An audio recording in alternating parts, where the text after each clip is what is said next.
You think you're avoiding boredom, but here's what's really happening.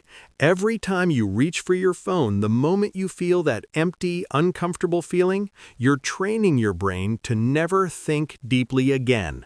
And I don't mean that metaphorically. I mean your brain is literally rewiring itself neuron by neuron to become incapable of sustained attention. This isn't a character flaw or a weakness. This is neuroscience. This is what happens when you fight your own biology instead of working with it. In the next 25 minutes, we're going to explore why boredom is actually a superpower you're systematically destroying and what happens to your mind when you do. Your brain has a system called the locus coeruleus norepinephrine system, or LCNE if you want to sound smart at parties, that controls how engaged you are with the world. This isn't some obscure piece of neuroscience. This system fundamentally determines whether you can think deeply, whether you can focus, whether you can create anything meaningful. And right now, modern life is systematically breaking it. The LCNE system has 3 modes, not 2, 3. And understanding these is the key to everything. Mode 1, disengagement. This is boredom. Your brain releases less norepinephrine. You're not particularly responsive to stimuli. The world feels flat, uninteresting. There's a low hum of dissatisfaction. You're not anxious. You're not frustrated. You're just bored. Most people hate this feeling, so they immediately grab their phone. They check social media. They find something, anything to jolt their brain out of this state. And this is the problem we need to talk about. Mode 2, exploration. This is what happens when something interesting but unclear grabs your attention. Your norepinephrine goes up. Your attention scatters. You're looking around, investigating, trying to figure things out. It feels like focus, but it's actually the opposite. Your attention is divided. You're sampling. You're searching. This is useful. You need this mode. If you walked into a room and there was a strange noise, you'd switch to exploration mode. Your brain would say, "What is that? Where's it coming from? Should I be worried?" This mode keeps you safe. It helps you learn. But here's the thing. Most people never leave exploration mode. They go from checking email to scrolling social media to reading news to watching videos to checking messages. Exploration, exploration, exploration. Constant sampling, constant switching. Mode 3 is exploitation. This is flow. This is the mode where something has captured your complete attention because the challenge level perfectly matches your skill level. Your brain is releasing the right cocktail of neurochemicals. Your default mode network, the part of your brain responsible for self-talk, worry, rumination, that voice in your head, that's actually shut down. Meanwhile, your task-positive network, the system responsible for executive control and focus, that's firing on all cylinders. You're not thinking about yourself. You're not worried about whether you're doing it right. You're just doing it. This is where all the good stuff happens. This is where you think deeply, where you create, where you solve problems, where you actually become smarter. And here's the kicker. You can only get to this mode if you're willing to spend time in disengagement mode first. Think about the last time you sat without your phone. Maybe you were in a waiting room. Maybe you were on a long drive with someone else doing the driving. Maybe you were in line somewhere. How long did it take before the discomfort kicked in? For most people, it's minutes, sometimes just seconds. And that discomfort, that's actually important. That's not a bug. That's a feature. When your brain enters that disengagement mode, something neurochemically interesting happens. Your brain's trying to solve a problem.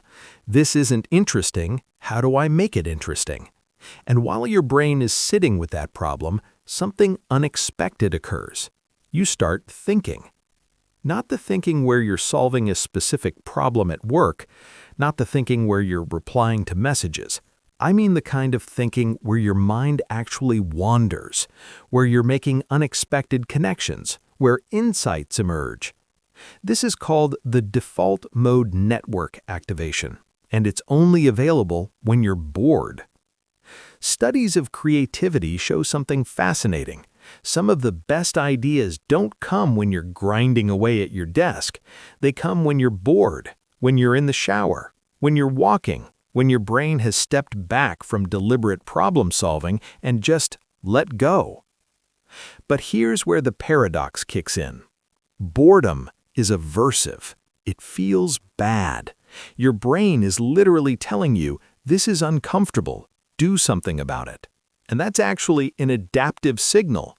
It's supposed to motivate you to find something engaging to do.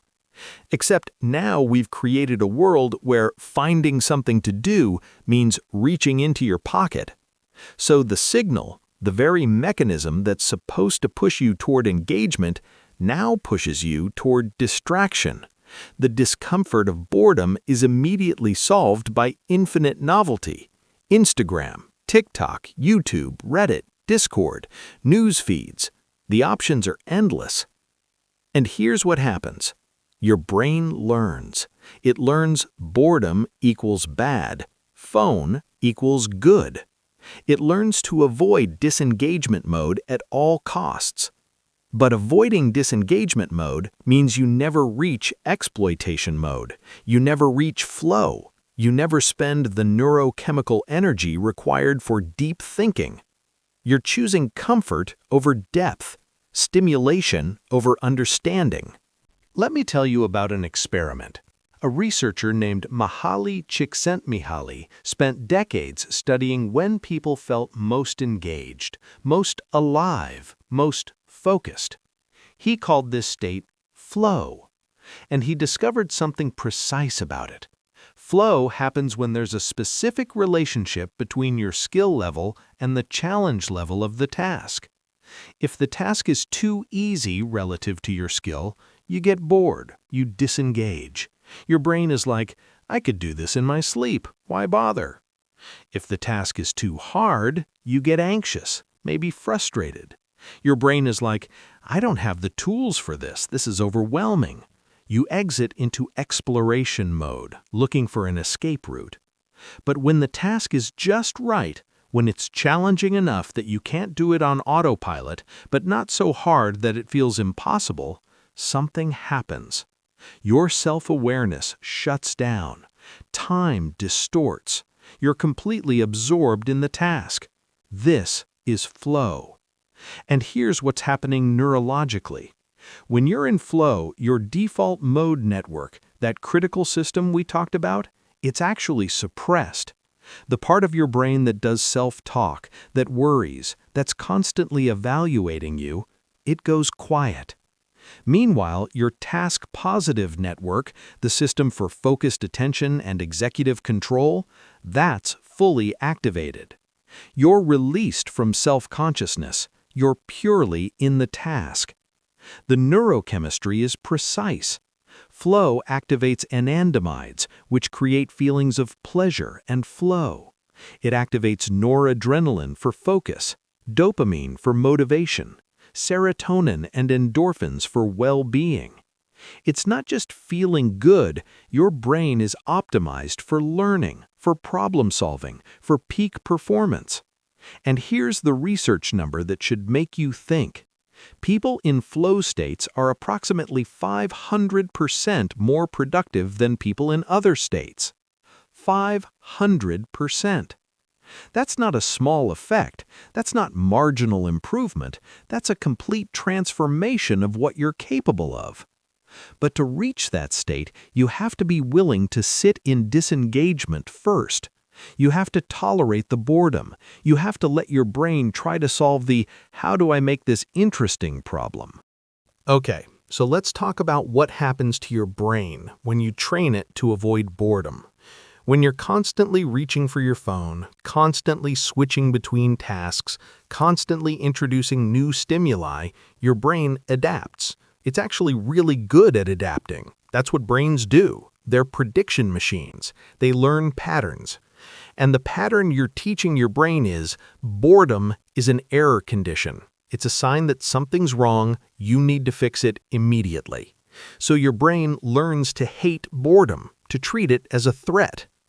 Now, here's where it gets darker. When you're constantly stimulated, when you're constantly switching, your brain never develops what researchers call focused attention capacity. This is basically your ability to sustain attention on a single thing. And here's the problem. It's a skill. Like any skill, if you don't practice it, it atrophies. You know how if you stop exercising for a few weeks, you feel weaker? It's similar. If you don't practice sustained attention, you get worse at it. There's something called attention residue. When you switch from one task to another while the first task is still incomplete, even partially incomplete, part of your cognitive resources stay focused on the first task. Your performance on the second task suffers significantly. So if you're working on something important and you check your phone for 30 seconds, your brain doesn't fully return to the previous task. It's like you're running a program in the background that's consuming your RAM. Researchers have measured this. After checking your phone for 30 seconds, it takes your brain an average of 15 minutes to fully re-engage with your previous task. 15 minutes. So if you check your phone 10 times in an hour of work, which is actually below average for most people, you've essentially lost 2 hours of that hour to attention residue. And that's before we even talk about the neurochemistry of it. When you're constantly seeking novelty, constantly getting micro rewards, a like, a comment, a new notification, your brain is constantly releasing dopamine. Not a lot of dopamine, but consistently. And here's the neurochemical problem. Your brain adapts. Dopamine is the neurotransmitter of motivation and pleasure. If you're constantly getting small dopamine hits, your brain downregulates its dopamine sensitivity. You need more stimulation to get the same effect. This is literally what happens in addiction. And social media, email, the news feed, these are engineered to be addictive. Cal Newport, a researcher who studies this, calls it the loss of focused attention capacity. He's documented it across entire generations. Young people today, who've grown up with constant stimulation, they're actually neurologically different in their ability to sustain attention. This isn't permanent. Your brain is plastic. You can rebuild this capacity, but it takes deliberate practice. Here's something weird. Boredom is actually a recent invention. If you read literature from before the 18th century, you don't find much discussion of boredom. You find tedium, you find fatigue, you find restlessness. But boredom, that specific psychological state of feeling like life is uninteresting, that's a modern concept. In part, this is because pre-modern life didn't offer people the escape routes we have now. You were bored, you sat with it. You worked through it. Your brain adapted. But it's also because pre-modern life forced people to be in exploitation mode regularly. Farming required sustained attention. Craftsmanship required flow states. Reading a book, which was rare and precious, required genuine focus. So boredom, in some ways, is a sign of progress. We've created a world with so much interesting stimulus that actual boredom is rarer. Except, and this is the twist, we've also created a world where we never actually developed the ability to work with boredom, to use it productively. We treat it like an error, something to fix immediately. So here's the real talk. If you want to be able to think deeply, if you want to access flow states regularly, if you want to actually create something meaningful, you need to rebuild your boredom tolerance. This doesn't mean torture yourself. It doesn't mean never using your phone or never experiencing novelty. It means being intentional about when you expose yourself to stimulation. Here are 3 practical things you can do. First, practice waiting without stimulation. Next time you're in line, next time you're on the bus, next time you have 5 minutes before a meeting, don't reach for your phone. Just wait. Feel the boredom. Let it sit. Your brain will be uncomfortable at first. That's okay. That's the signal that you're training something. Within a few minutes, the discomfort passes. You might find your mind wandering in interesting directions. You might get an idea. You might just Relax into it. This is rebuilding the capacity. Second, create boredom blocks. Schedule specific times during your day, maybe 30 minutes, maybe an hour, where you have no access to stimulation. No phone, no internet, no podcasts, no screens. During this time, you can work on something that requires focus, or you can just exist. Go for a walk, sit outside, let your brain wander. The point is, you're training your brain to expect that boredom is survivable, that it's not a threat condition. Third, match your tasks to your skill level consciously. If you want to experience flow, pick tasks that are challenging but not impossible. If you're a writer, don't try to write a novel on day one of trying to write. Start with shorter pieces. Build up. If you're learning code, don't jump straight to advanced concepts. Work through tutorials that are pitched at your level. This isn't about avoiding challenge, it's about calibrating the challenge so that your brain can actually settle into exploitation mode. Here's why this matters beyond the neuroscience. Our brains evolved to think, to solve problems, to create, to learn. The capacity for deep thinking, for sustained attention, for flow. These aren't luxuries. They're fundamental to being human.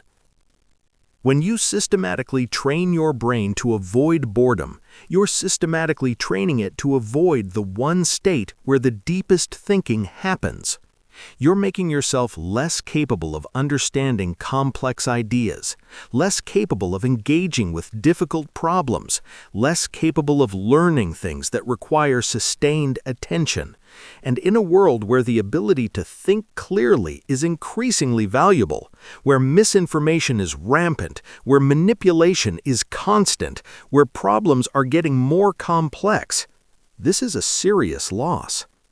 That's actually why this channel exists. In a world of infinite stimulation and constant novelty, we're going to explore ideas that require depth, ideas that demand sustained attention, ideas that ask you to sit with complexity instead of scrolling past it. And that requires you to have rebuilt the capacity to be bored. So here's the paradox to leave you with. If you want to stop being bored by life, you need to become comfortable with boredom. If you want to think deeply, you need to practice doing nothing. If you want to access the states where your brain is most alive, most engaged, most capable, you need to be willing to feel uncomfortable first. That's not a weakness. That's not failure.